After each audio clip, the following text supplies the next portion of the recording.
How to stay safe on a night out. Hi and welcome to Videojug. I'm Fahran from the Suzy Lamplugh Trust, a charity devoted to help people live safer lives. Today I'm going to be talking to you about how to stay safe on a night out. Step 1. Plan. If you are going on a night out, it's a good idea to plan what you're going to do before you go.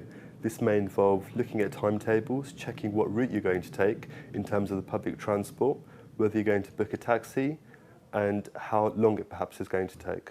It's a good idea to really have your mobile phone. This should be charged and have credit on it in case you need to use it in an emergency. Also, you should have some cash on you in case you need to pay for a taxi or get some public transport or even make a phone call from a payphone. Step 2. Confidence. On a night out, it's a good idea to look confident. This will make you look less vulnerable to an aggressor. Looking confident can involve standing up tall, looking like you know where you're going. If you are lost, make sure you stop and think about what you're doing. Take a deep breath and make sure you're happy with where you're going before you carry on going. Remember, being drunk or taking drugs can make you appear to look more vulnerable. Step 3. Know your limits. Alcohol can really help you have a good night out, but remember it can have its negative sides as well.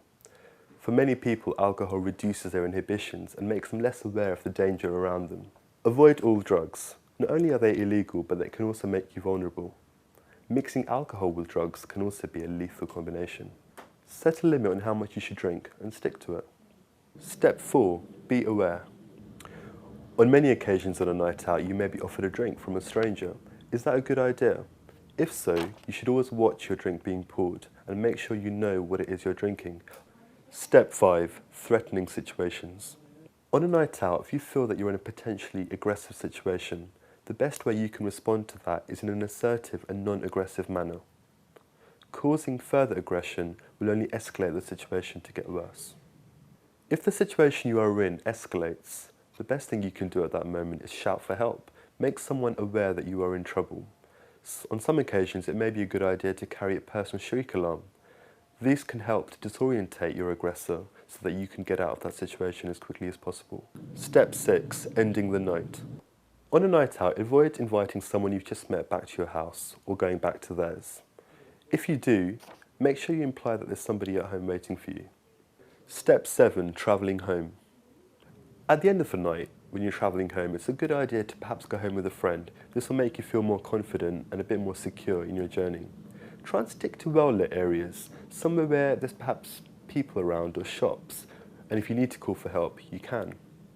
It's a good idea to take a route that you are aware of and are familiar with.